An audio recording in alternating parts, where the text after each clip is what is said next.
जंगली वातावरण में हर जगह खतरे ही खतरे होते हैं। खास तौर पर एक हथेली के आकार की छोटी जमीनी गिलहरी के लिए। इस मादा गिलहरी ने अपना घर अमेरिका के सोनोरन रेगिस्तान में कैक्टसों से भरे इलाके में बनाया है। यहाँ जीवन की परिस्थितियां बेहद कठोर हैं और लगभग हर पौधा व जानवर के पास अपना घातक हथियार होता है। इसलिए यहाँ केवल जीवित रह पाना ही बहुत कठिन है। जब वसंत आता है तो रेगिस्तान के छोटे जानवरों को साल के सबसे मुश्किल महीनों का सामना करना पड़ता है। लेकिन इसी दौरान वे नुकीले कांटों वाले कैक्टसों की दुनिया का इस्तेमाल अपने दुश्मनों से बचने के लिए करते हैं। यहाँ उनका छोटा आकार ही उनकी ताकत बन जाता है। 2 महीने बाद यह सरित गज जमीनी गिलहरी का बच्चा पहली बार अपने बिल से बाहर निकलता है। पिछले 1 महीने से वह अपनी मां के साथ सुरक्षित रूप से जमीन के नीचे रहा है, लेकिन अब उसे इस निर्दयी दुनिया में जीवित रहने के कई कौशल सीखने होंगे, क्योंकि गर्मियों के अंत तक उसे अकेले रहना होगा। खुशकिस्मती से उसकी मां रेगिस्तान में जीवित रहने की विशेषज्ञ है। पहला सबक है अपने आसपास के वातावरण को समझना। यहाँ विशाल कैक्टस 12 मीटर तक ऊंचे होते हैं और यह तो यहाँ पाई जाने वाली 300 प्रजातियों में से केवल एक है। हालांकि ये डरावने और कांटों से भरे दिखते हैं, लेकिन यहाँ के छोटे जानवर इन्हीं कैक्टसों पर निर्भर होकर जीते हैं, ऐसा कहते हैं। ऐसा नहीं है, एक एल्फ उल्लू है, दुनिया का सबसे छोटा उल्लू। ये कैक्टस के भीतर घोंसला बनाते हैं। यहाँ न तो तेज धूप पहुंचती है और न ही जमीन के शिकारी, इसलिए यह अपने बच्चों को पालने के लिए सबसे सुरक्षित जगह है। जमीन पर रहने वाले अन्य छोटे जानवरों को बहुत सुबह उठना पड़ता है ताकि तापमान बहुत ज्यादा होने से पहले भोजन खोज सकें। कांटों से भरी इन सुरंगों में एक छोटा चूहा भी रहता है। वह इस किले का वास्तुकार है, कैक्टस में घोंसला बनाने का विशेषज्ञ। वह हर दिन अपनी सुरक्षा में मौजूद किसी भी कमजोरी को ठीक करता रहता है। कांटेदार कैक्टस गेंदों की यहाँ कोई कमी नहीं है। ऐसे मजबूत चूहे के बिल शिकारी के लिए बड़ी चुनौती होते हैं। इस रेगिस्तान में ऐसे अजेय कांटेदार आश्रय हर जगह फैले हैं। इसलिए छोटी गिलहरी को सीखना होगा कि इन आश्रयों से कभी दूर न जाए।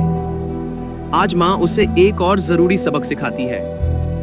कैक्टस का 3/4 हिस्सा पानी से बना होता है। रेगिस्तान में रहने वाले छोटे जानवरों के लिए यह पानी का बेहतरीन भंडार है। गिलहरियां इसी पानी के सहारे बारिश के मौसम तक जीवित रह सकती हैं। लेकिन गर्मियों की शुरुआत में तापमान 40 डिग्री सेल्सियस तक पहुंच जाता है।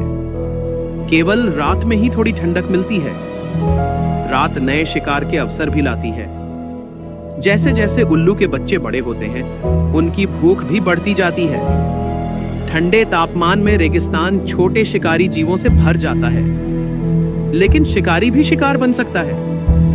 3 हफ्तों में उल्लू के बच्चों का आकार 4 गुना हो जाता है। अब वे कभी तृप्त नहीं होते। उनके माता पिता को हर रात कम से कम 80 शिकार पकड़ने पड़ते हैं। बच्चों को पूरी तरह विकसित होने में अभी 2 हफ्ते और लगेंगे, इसलिए यह लगातार भोजन देना जारी रहेगा। जैसे जैसे गर्मी बढ़ती है, कैक्टस रेगिस्तान के जीवों को एक और तोहफा देता है। रात में खिलने वाले फूल अमृत से भरे होते हैं। लंबी नाक वाले चमगादड़ का वजन बस एक लॉलीपॉप जितना होता है, लेकिन वे सैकड़ों किलोमीटर उड़कर इस दावत में शामिल होते हैं। इन फूलों में किसी भी अन्य फूल से अधिक अमृत होता है। चमगादड़ जितने ज्यादा फूलों पर जाते हैं, उतना ही परागण होता है। लेकिन हर फूल का खिलना कैक्टस से कीमती पानी छीन लेता है। इसलिए हर फूल सिर्फ एक बार खिलता है, और 1 दिन से भी कम समय के लिए। वसंत से गर्मी तक अलग अलग कैक्टस खिलते रहते हैं, जिससे छोटे जानवरों को लगातार भोजन मिलता रहता है। मां की सीख से 8 हफ्ते की गिलहरी यह जान जाती है कि कब और कहां इन फूलों को खोजना है। फूलों की पंखुड़ियां बेहद पौष्टिक होती हैं, प्रोटीन और कार्बोहाइड्रेट से भरपूर। हालांकि ये फूल बहुत जल्दी मुरझा जाते हैं। कुछ छोटे जीव अमृत को बचाने के चतुर तरीके जानते हैं। जमीन के नीचे एक चींटी का घोंसला इस कीमती अमृत को जमा करता है। अमृत से भरी हनी पॉट चींटियां अंगूर जितनी बड़ी हो जाती हैं, अपने सामान्य आकार से 20 गुना। ये जीवित अमृत भंडार हिल भी नहीं सकते और दूसरी चींटियों की देखभाल पर निर्भर रहते हैं। जब ऊपर की दुनिया बंजर हो जाती है तो यही तरल सोना पूरे चींटी साम्राज्य को जिंदा रखता है। गर्मी के मध्य तक तापमान 50 डिग्री सेल्सियस तक पहुंच जाता है। हर चीज झुलस जाती है, लेकिन एल्फ उल्लू का परिवार आराम से सोता है। कैक्टस के तने से पानी के वाष्पीकरण से अंदर ठंडक बनी रहती है। उनका घोंसला किसी एयर कंडीशनर जैसा होता है। भीषण गर्मी में कैक्टस का व्यास सामान्य से 2/3 रह जाता है।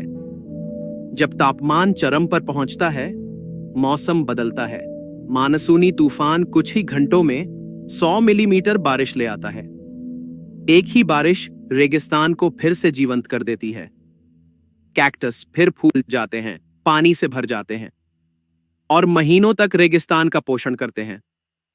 अब छोटी गिलहरी भी अकेले जीने में सक्षम हो जाती है, लेकिन आसमान से और भी शक्तिशाली शिकारी आते हैं।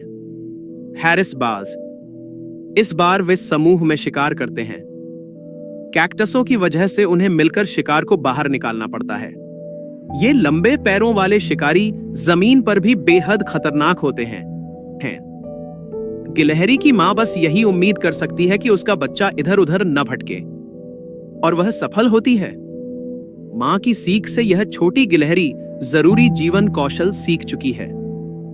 इस तपते रेगिस्तान में कांटों से भरे कैक्टस भले ही डरावने लगें, लेकिन यही कैक्टस रेगिस्तान के छोटे जीवों के लिए जीवन का सबसे बड़ा सहारा बनते हैं।